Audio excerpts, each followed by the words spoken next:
The Eagles just let a star cornerback walk away, and the team he chose instead, it might just come back to haunt them. A reunion years in the making, a brotherhood that couldn't be broken, and a decision that shocked even the most loyal Philly fans. This isn't just about money. It's about legacy, loyalty, and revenge. Let's break down the move that's shaking up the NFL and why Philly might regret this one forever. Philadelphia just made a decision that could change everything for their 2025 season. One move, one player, might be the difference between another deep playoff run or a crushing disappointment. And that move, letting cornerback Jaire Alexander slip through their fingers. After weeks of speculation, rumors, and fan debates, it's finally official. Jaire Alexander has signed a new contract, and it's not with the Eagles. Instead, the former Packers All-Pro cornerback is headed to the Baltimore Ravens, signing a one-year deal worth just $4 million,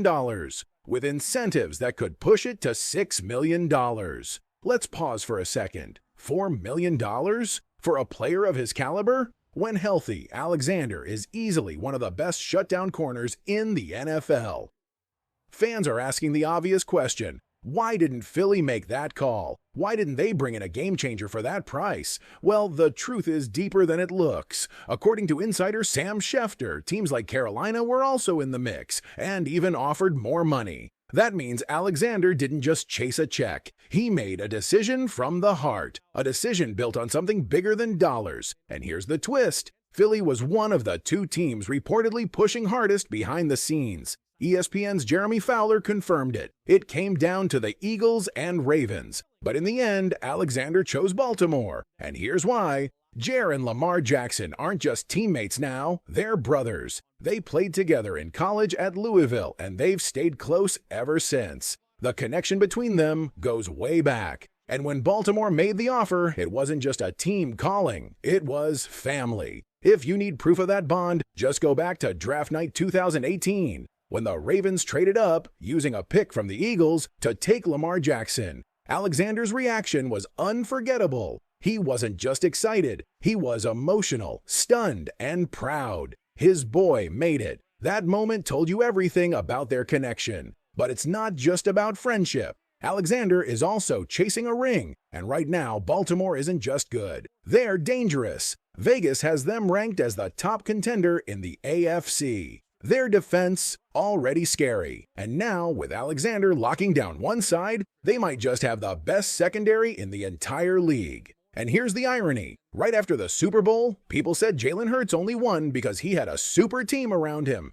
They downplayed his leadership. They questioned his talent. And yet, now it's Baltimore building a juggernaut, and no one's saying a word. So now it's your turn, Eagles Nation. Was this a smart move by Philly to pass on Alexander, or a huge mistake that could haunt them later? Drop your thoughts in the comments and rate your confidence in the Eagles secondary this season. 1 to 10, how we feeling? Let's talk about the double standard no one wants to admit. And it's time we said it out loud. People love calling Jalen Hurts a system quarterback. They say he only wins because he has a stacked roster. They act like he's carried by talent around him. But let me ask you something. Why doesn't Lamar Jackson get the same criticism? Right now, Lamar is playing on a loaded Ravens squad. We're talking about a team that just added Derrick Henry, one of the best running backs in the league. They already have a top 3 defense, multiple offensive weapons, and depth at every position. And yet, Lamar still hasn't even been to a Super Bowl. Not one. Not even an AFC championship win. Meanwhile, Jalen Hurts, he's led the Eagles to 2 NFC title games, 2 Super Bowl appearances, and even walked away with Super Bowl MVP. That's not just success, that's legendary in today's NFL. And yet, people keep giving Lamar a pass and tearing down Jalen. Make it make sense. Now back to the Eagles missing out on Jaire Alexander. How should we look at it? There are really only 2 possibilities here. Option A, the Eagles wanted Jaire. Maybe the Eagles did want Alexander. Maybe they offered him more money. But in the end, that bond with Lamar Jackson was too strong. That college connection from Louisville? It clearly meant more than the cash. If this is the case, the Eagles might be pivoting hard to the next best option. Enter Asante Samuel Jr. He's just 25 years old, loaded with potential, and expected to get medical clearance this July. after recovering from a neck injury. If Philly really wants a new lockdown corner, expect them to come flying in for Asante the second he's cleared. Now, yes, some fans will mention Jalen Ramsey too, but let's be honest, he's expensive, aging, and brings more drama than dominance at this point. Ramsey just doesn't feel like the right fit anymore. Option B, the Eagles already had a plan. And now, here's the more likely truth. What if the Eagles were never really going after Alexander at all? What if all those off-season rumors weren't just smoke, but the actual plan all along? They believe in Kelee Ringo. They're excited about Adoree Jackson. They trust the talent already in-house, and that belief might be stronger than any free agent hype. Honestly, I'm starting to buy into it too. The Ringo hype train is real, and I'm all aboard. Look, coming out of Georgia, Ringo was built like a future star. Great size, fast, strong. But yeah, he left school a little early. He needed time to grow. And now, with a few seasons of learning and some flashes of real potential on the field, he looks ready to break out in Vic Fangio's defense. And this isn't a crazy leap. It's exactly what we've seen from other young Eagles. Nolan Smith barely played his first year, then exploded in year 2. Nakobe Dean battled through injuries, but finally started last season and looked like a Pro Bowler. Jordan Davis, people were ready to call him a bust. Now he's turning into a monster, and 2025 could be his best year yet. So maybe, just maybe, the Eagles don't need another star. Maybe their next defensive leader is already here, and his name is Kelee Ringo. So now it's on you. Do you trust the Ringo breakout, or should the Eagles have pushed harder for Alexander or Asante Samuel Jr.? Drop your thoughts below, and let us know, which young Eagle defender are you betting on to explode in 2025? If the Eagles' defense takes a massive step forward this season, and young players start turning into stars, there's one man who deserves a huge amount of credit. Vic Fangio. He's not just the new defensive coordinator, he's the architect of this next-generation Eagles defense. And if Fangio says Kelee Ringo is ready, then honestly, I believe him. Last year, Fangio helped reshape this defense even in a limited time. And while people outside the building still doubt Ringo, Fangio sees something real. Not just potential, but future greatness. A couple of weeks ago, Fangio was clear.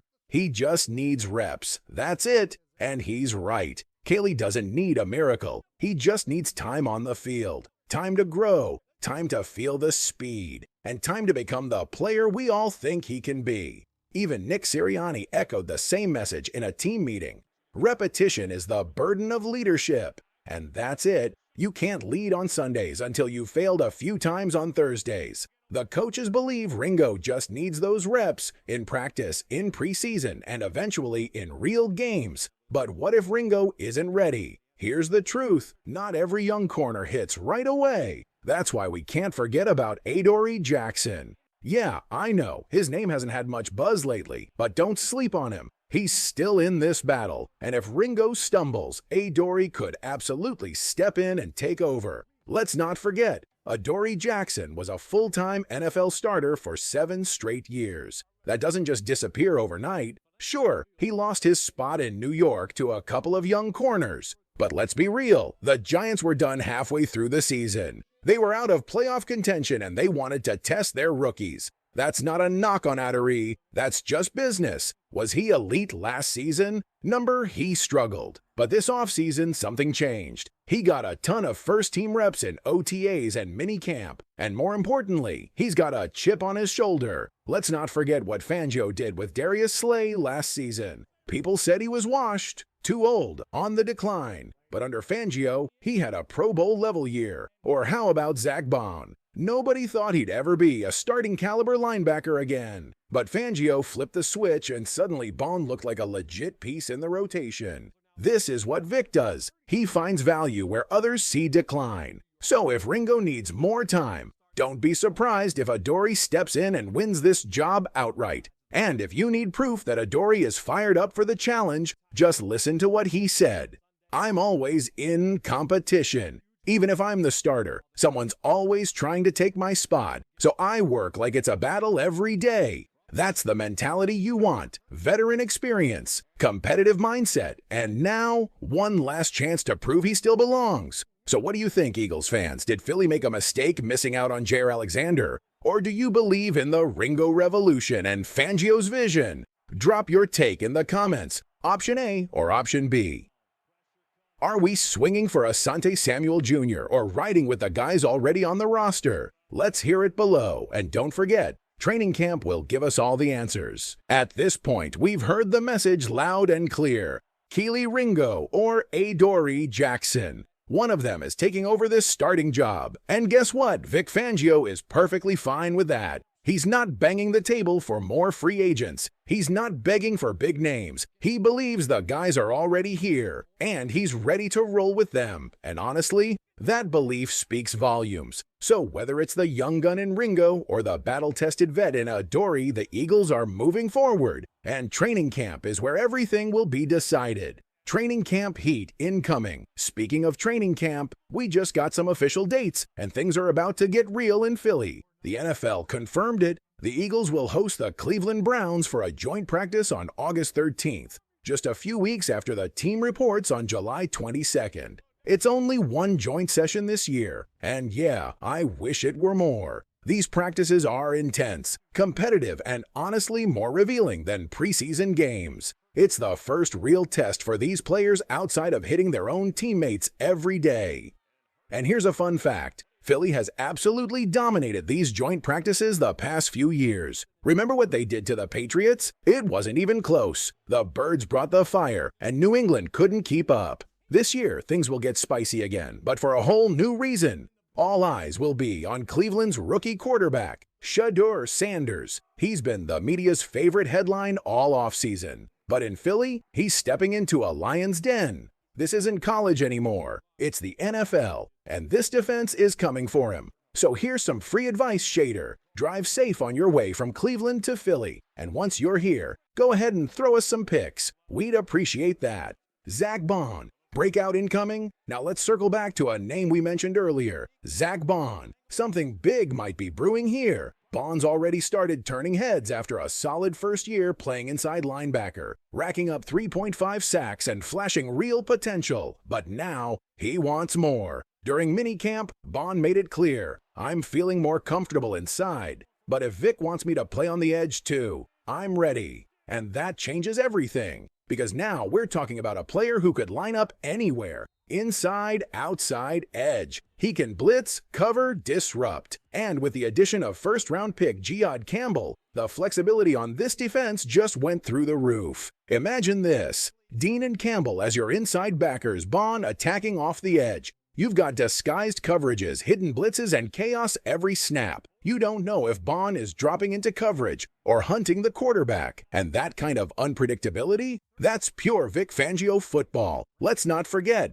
the Eagles didn't just give Baun a pat on the back, they gave him a massive contract extension. That's not a guess, that's not a maybe, that's a message.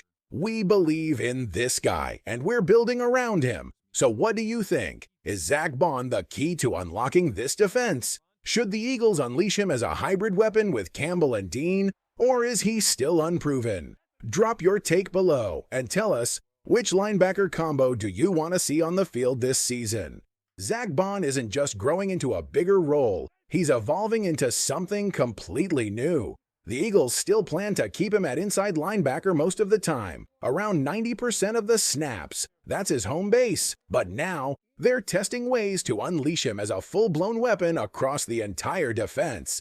Think about it like this. This might not just be year 2 for Baun in Philly. This could be his final form, a hybrid, positionless linebacker who can drop, rush, and lead. And you can actually see it happening with your own eyes. In the team's latest behind-the-scenes footage from OTAs and minicamp, Baun is everywhere, making plays, setting the tone, and more importantly, mentoring. He's constantly coaching the younger guys, helping them clean up technique, offering tips, correcting mistakes, you name it. Don't just fly past the punch. Baun tells one young player, that's how you miss tackles. I miss tackles doing that.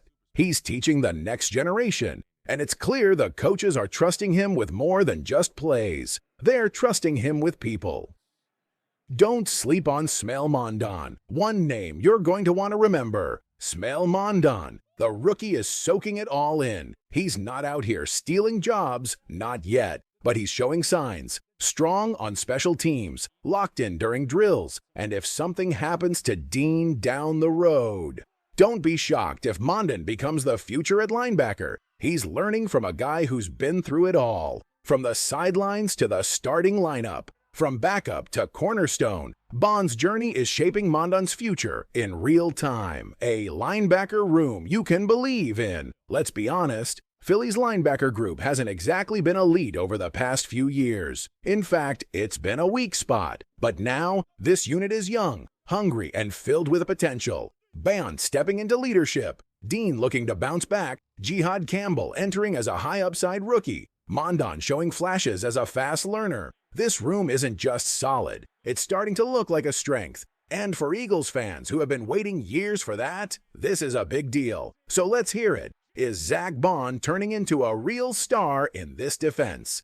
Can Mondon or Campbell be the future at linebacker? Drop your thoughts in the comments below. Which of these young guys are you most excited to see take that next step? And rate this linebacker room right now, 1 to 10. How confident are you in Fangio's crew?